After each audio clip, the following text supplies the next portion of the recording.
Hi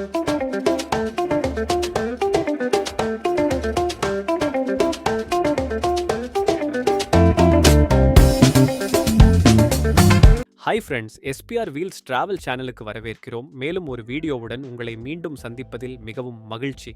சேனலுக்கு subscribe செய்த அனைத்து நண்பருக்கும் நன்றி. இன்றைய இலக்கு செக்வோயா தேசிய பூங்கா ஆகும். அமெரிக்காவின் செக்வோயா தேசிய பூங்கா கலிபோர்னியாவின் துலரே கவுண்டில் அமைந்துள்ளது. செக்வோயா தேசிய பூங்கா என்பது அமெரிக்காவின் கலிபோர்னியாவின் விசாலியாவின் கிழக்கே தெற்கு சியரா நெவாடாவில் உள்ள ஒரு தேசிய பூங்கா ஆகும். இந்த பூங்கா செப்டம்பர் 25, 1890 நிறுவப்பட்டது. இன்று அது 404 1064 ஏக்கர், 630 சதுர மீட்டர், 163 ஹெக்டேர், 1635 கிலோமீட்டர் காடுகள் நிறைந்த மலை நிலப்பரப்பை பாதுகாக்கிறது. ஏறக்குறைய 14,505 அடி, 4,421 மீட்டர் உயரத்தில் மவுண்ட் விட்னி அமெரிக்காவின் தொடர்ச்சியான உயரமான இடங்களை கொண்டுள்ளது. இந்த பூங்கா கிங்ஸ் கேன்யன் தேசிய பூங்காவிற்கு தெற்கே உள்ளது. இரண்டு பூங்காக்களும் தேசிய பூங்கா சேவையால் செக்வோயா மற்றும் கிங்ஸ் கனியன் தேசிய பூங்காக்களாக நிர்வகிக்கப்படுகின்றன. யுனெஸ்கோ 1976 ஆண்டில் செக்வோயா கிங்ஸ் கனியன் உயிர்கோள காப்பகமாக இந்த பகுதிகளை நியமித்தது. விதை முளைப்பு. குளிர்ந்த அடுக்கின் காலத்திற்கு பிறகு விதைகள் வசந்த காலத்தில் முளைக்கும். மரக்கன்று நிலை. இளம் செக்வோயாக்கள் ஆண்டுக்கு 3 அடி 90 சென்டிமீட்டர் வரை வேகமாக வளரும். முதிர்ச்சி. சீக்வோயாஸ் சுமார் 500 ஆண்டுகள் முதிர்ச்சி அடைகிறது. பழைய வளர்ச்சி நிலை. சிக்வோயாஸ் தொடர்ந்து வளரும், ஆனால் ஒரு மெதுவான விகிதத்தில், மேலும் சிக்கலான விதானங்கள் மற்றும் வேர் அமைப்புகளை உருவாக்குகின்றன. பூங்கா சிறப்பம்சங்கள். ராட்சத செக்வோயா தோப்புகள், காங்கிரஸ் ட்ரெயில் மற்றும் ஆல்டா பீக் உட்பட 40க்கும் மேற்பட்ட தோப்புகள். கிறிஸ்டல் குகை. படிக வடிவங்களை கொண்ட ஒரு அற்புதமான சுண்ணாம்பு குகை. மோரோ ராக். பூங்காவின் பரந்த காட்சிகளை வழங்கும் கிரானைட் குவிமாடம். சுரங்கப்பதிவு. விழுந்த செக்வோயா மரம், அதன் வழியாக ஒரு சுரங்கப்பாதை வெட்டப்பட்டது. காட்டுப்பூ புல்வெளிகள். கரடி குளோவர் மற்றும் லூபின் உள்ளிட்ட காட்டுப்பூக்களின் துடிப்பான காட்சிகள்.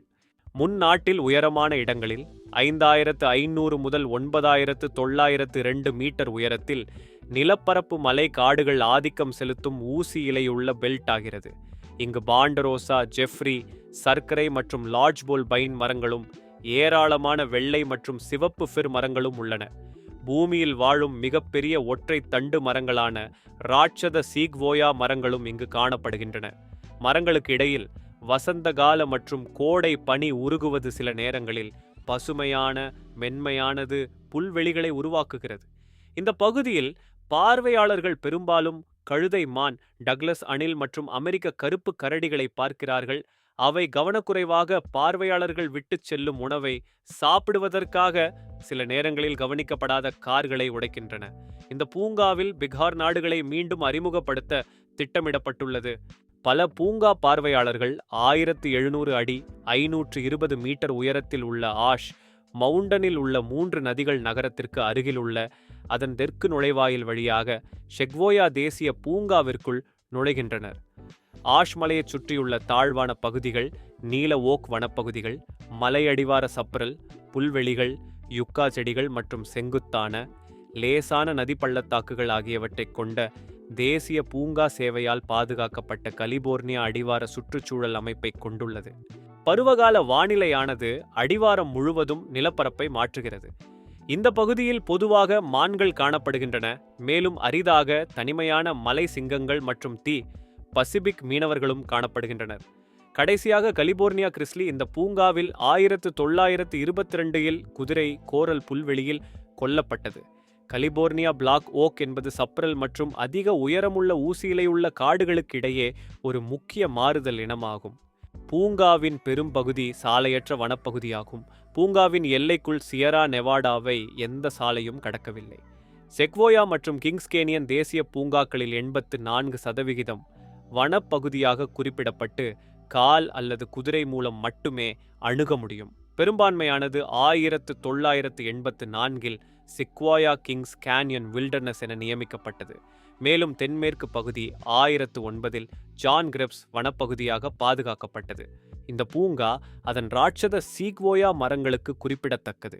இதில் ஜெனரல் ஷெர்மன் மரம் அளவு அடிப்படையில் பூமியின் மிகப்பெரிய மரமாகும். ஜெனரல் ஷெர்மன் மரம் ராட்சத காட்டில் வளர்கிறது. இது உலகின் 10 பெரிய மரங்களில் 5 மரங்களை கொண்டுள்ளது. ஜெனரல்ஸ் நெடுஞ்சாலையால் கிங்ஸ் கேன்யன் தேசிய பூங்காவின் ஜெனரல் கிராண்ட் குரோவ் மற்ற ராட்சத செக்வோயாக்களுடன் ஜெனரல் கிராண்ட் மரத்தின் இல்லத்துடன் ராட்சத காடு இணைக்கப்பட்டுள்ளது. பூங்காவின் மாபெரும் செக்வோயா காடுகள் 2,24,430 ஏக்கர் 36 சதுர மீட்டர் பரப்பளவில் உள்ளன. 81 தொடர் வண்ணம், 21 ஹெக்டேர், 819 கிலோமீட்டர் பழமையான வளர்ச்சி காடுகள் சிக்வோயா மற்றும் கிங்ஸ் கேன்யன் தேசிய பூங்காக்களால் பகிர்ந்து கொள்ளப்படுகின்றன. யூரோ அமெரிக்க குடியேற்றத்திற்கு முன்பு தெற்கு சியரா நெவாடாவான மோனாச்சே பழங்குடியினரால் முதலில் பயிரிடப்பட்ட நிலப்பரப்பை பூங்காக்கள் பாதுகாக்கின்றன. ஜெனரல் ஷெர்மன் ஒரு மாபெரும் சீக்வோயா செக்வோயாடென்ட்ரான் ஜிகாண்டியம். அமெரிக்க மாநிலமான கலிபோர்னியாவில் உள்ள துலாரே கவுண்டியில் உள்ள செக்வோயா தேசிய பூங்காவின் ராட்சத வனத்தில் கடல் மட்டத்திலிருந்து 6,919 மீட்டர் உயரத்தில் உள்ள மரம். அளவின் அடிப்படையில் இது பூமியில் வாழும் மிகப்பெரிய ஒற்றை தண்டு மரமாகும். ஜெனரல் ஷெர்மன் மரத்திற்கு அமெரிக்க உள்நாட்டுப் போர் ஜெனரல் வில்லியம் டெகும்சே ஷெர்மனின் பெயரிடப்பட்டது. 1879 ஆண்டு ஷெர்மனின் கீழ் 9வது இந்தியானா குதிரைப்படையில் லெப்டினண்டாக பணியாற்றிய இயற்கை ஆர்வலர் ஜேம்ஸ் வால்வர்டன் என்பவரால் இந்த மரத்திற்கு பெயரிடப்பட்டதாக அபோக்ரிபல் இருக்கும் அதிகாரப்பூர்வ கதை கூறுகிறது. 7 ஆண்டுகளுக்கு பிறகு 1886 நிலம் காவே காலனியின் கட்டுப்பாட்டின் கீழ் வந்தது. இது ஒரு கற்பனாவாத சோசலிச சமூகமாகும். அதன் பொருளாதாரம் மரம் வெட்டுவதை அடிப்படையாக கொண்டது. இந்திய போர்களில் ஷெர்மன் ஆற்றிய முக்கிய பங்கையும் பூர்வீக அமெரிக்க பழங்குடியினரின் கட்டாய இடமாற்றத்தையும் குறிப்பிட்டு அவர்கள் கார்ல் மார்க்சின் நினைவாக மரத்திற்கு மறுபெயரிட்டனர். இருப்பினும் 1992 சமூகம் கலைக்கப்பட்டது. முதன்மையாக சிக்வோயா தேசிய பூங்கா நிறுவப்பட்டதன் விளைவாக மரம் அதன் முந்தைய பெயருக்கு திரும்பியது. 1931 ஆண்டில் அருகிலுள்ள ஜெனரல் கிராண்ட் மரத்துடன் ஒப்பிடுகையில் ஜெனரல் ஷெர்மன் உலகின் மிகப்பெரிய மரமாக அடையாளம் காணப்பட்டார். இந்த செயல்முறையின் ஒரு முடிவு என்னவென்றால், வெவ்வேறு மரங்களின் அளவை நிறுவுவதற்கும் ஒப்பிடுவதற்கும் மர அளவு பரவலாக ஏற்றுக்கொள்ளப்பட்டது. ஜனவரி 2006 மரத்தின் மிகப்பெரிய கிளை மிகவும் பொதுவாக காணப்படும் பழைய புகைப்படங்களில் எல் அல்லது கோல்ஃப் கிளப் வடிவமாக உடற்பகுதியில் கால் பகுதியிலிருந்து வெளியேறி உடைந்துள்ளது. சம்பவத்திற்கு சாட்சிகள் யாரும் இல்லை. மேலும் கிளை 2 மீட்டர் 6 அடி 6 அங்குலம் கொண்டது. பெரும்பாலான மரங்களின் ட்ரங்குகளை விட பெரியது. சுற்றளவு வேலியின் ஒரு பகுதியை உடைத்து நடைபாதையில் பள்ளம் ஏற்பட்டது. சுற்றியுள்ள நடைபாதை இந்த உடைப்பு மரத்தின் ஆரோக்கியத்தில் ஏதேனும் அசாதாரணங்களை குறிப்பதாக நம்பப்படவில்லை மற்றும் பாதகமான வானிலைக்கு எதிராக இயற்கையான பாதுகாப்பு பொறிமுறையாகவும் இருக்கலாம். செப்டம்பர் 16, 2021 அன்று சீக்வோயா தேசிய பூங்காவில் உள்ள KNP வளாகத்தில் ஏற்பட்ட தீயினால் மரம் அச்சுறுத்தப்பட்டது.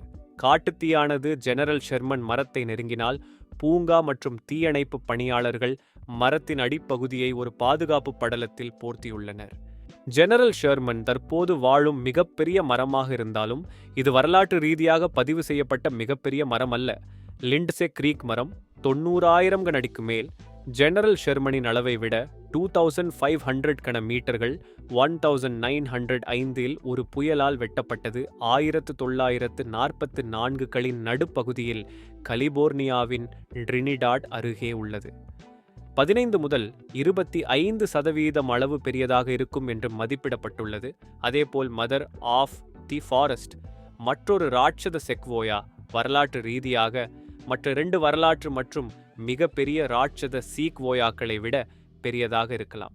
கிட்டத்தட்ட 30 மீட்டர் 98 அடி சுற்றளவுடன் குறிப்பாக நீண்ட காலமாக விழுந்த காட்டின் தந்தை 435 அடி 133 மீட்டர் உயரமும் 110 அடி 34 மீட்டர் சுற்றளவும் உள்ளதாக கூறப்படும் காலவேராஸ் குரோவ் ஒரு காலத்தில் ஜெனரல் ஷெர்மனை விட மிகப்பெரிய தளத்தை கொண்டிருந்தான். ஷெர்மன் மற்றும் எளிதாக பெரியதாகவும் இருந்திருக்கலாம். லாக் புல்வெளிக்கு அடுத்துள்ள ராட்சத வனப்பகுதியில் உள்ள ஒரு குழி விழுந்த ராட்சத செக்வோயா மரப்பதிவிலிருந்து ஒரு வீட்டை கட்டியவர் ஹெல்தார்ப். இப்பகுதியில் முதல் ஐரோப்பிய குடியேற்றக்காரர். தார்ப் 1858 ஆம் ஆண்டில் இப்பகுதிக்கு வந்து பூர்வீக அமெரிக்கர்களின் பல குழுக்களை சந்தித்தார். மிகப்பெரியது 600க்கும் மேற்பட்ட சிறிய குழுக்களுடன் உயரமான இடங்களில் காணப்பட்டது. மேற்கத்திய மோனோ பழங்குடியினருடன் நட்பாக பழகிய பிறகு தார்ப் ராட்சதவன செக்வோயா தோப்பு காட்டப்பட்டது. அவரது குடியேற்றத்திற்கு பிறகு 1860 ஆம் ஆண்டில் அதிகமான குடியேறிகள் வந்தனர். சிறிது காலத்திற்கு பிறகு 1860 மற்றும் 1863க்கு இடையில் பெரியம்மை, தட்டம்மை மற்றும் கருஞ்சிவப்பு காய்ச்சல் தொற்று நோய்கள் அப்பகுதியில் வசிக்கும் பெரும்பாலான பூர்வீக அமெரிக்கர்களை கொன்றன. இதற்கு பிறகு எஞ்சிய பூர்வீக அமெரிக்கர்கள் 1865 ஆம் ஆண்டில் கைவிடப்பட்ட மிகப்பெரிய முகாம் மருத்துவமனை பாறை உடன் வெளியேறினர். அவர்கள் அப்பகுதியில் இருந்த காலத்தில் மோனாச்சி வேட்டையாடுதல் மற்றும் விவசாயத்திற்கு உதவுவதற்காக அவ்வப்போது தீயை எரித்தனர். இந்த நுட்பம் இப்பகுதியின் சூழலியலில் முக்கிய பங்கு வகித்தது மற்றும் ஒரு இயற்கை தாவர உரை வளர்ச்சிக்கு அனுமதித்தது. அவர்கள் வெளியேறிய பிறகு தார்ப் மற்றும் பிற குடியேறிகள் ஆடு மற்றும் கால்நடைகளை புல்வெளியில் மேய்க்க அனுமதித்தனர். அதே நேரத்தில் ஒரு மரியாதையை பராமரிக்கின்றனர். காடுகளின் மகத்துவம் மற்றும் அப்பகுதியில் மரம் வெட்டுவதற்கு எதிரான ஆரம்பகால போர்களை வழிநடத்தியது. அவ்வப்போது தார்ப்பின் பதிவு அறையில் தங்கியிருக்கும் ஜான் முயரிடமிருந்து தார்ப் வருகைகளை பெற்றார். டார்ப்ஸ் லாக் இன்றும் ராட்சத காட்டில் அதன் அசல் இடத்தில் பார்க்க முடியும். தொகுதி அடிப்படையில் மிகப்பெரிய மரம், சுமார் 2200 முதல் 2500 ஆண்டுகள் பழமையானது என மதிப்பிடப்பட்டுள்ளது. இனங்கள் ஜெயண்ட் சீக்வோயா, சீக்வோயா டென்ட்ரான் ஜிகாண்டியம். உயரம் 274.9 அடி, 84 மீட்டர் உயரம். தண்டு விட்டம் விட்டம் 36.5 அடி, 11 மீட்டர். அளவு சுமார் 52,508 கன அடி, 1487 கன மீட்டர் இருக்கும் என மதிப்பிடப்பட்டுள்ளது. எடை சுமார் 2.7 மில்லியன் பவுண்டுகள், 1.2 மில்லியன் கிலோகிராம் இருக்கும் என மதிப்பிடப்பட்டுள்ளது. ஸோ இந்த வீடியோவை பார்த்ததற்கு நன்றி. இந்த வீடியோ உங்களுக்கு பிடித்திருந்தால் உங்கள் குடும்பத்தினர் மற்றும் நண்பர்களை பகிரவும், லைக் செய்து பகிரவும் மற்றும் கருத்து தெரிவிக்கவும். நீங்கள் சேனலுக்கு குழு சேரவில்லை என்றால் தயவு செய்து குழு சேரவும். மீண்டும் இதே போன்ற காணொளியில் உங்களை சந்திக்கிறேன். நன்றி. விடைபெறுகிறேன்.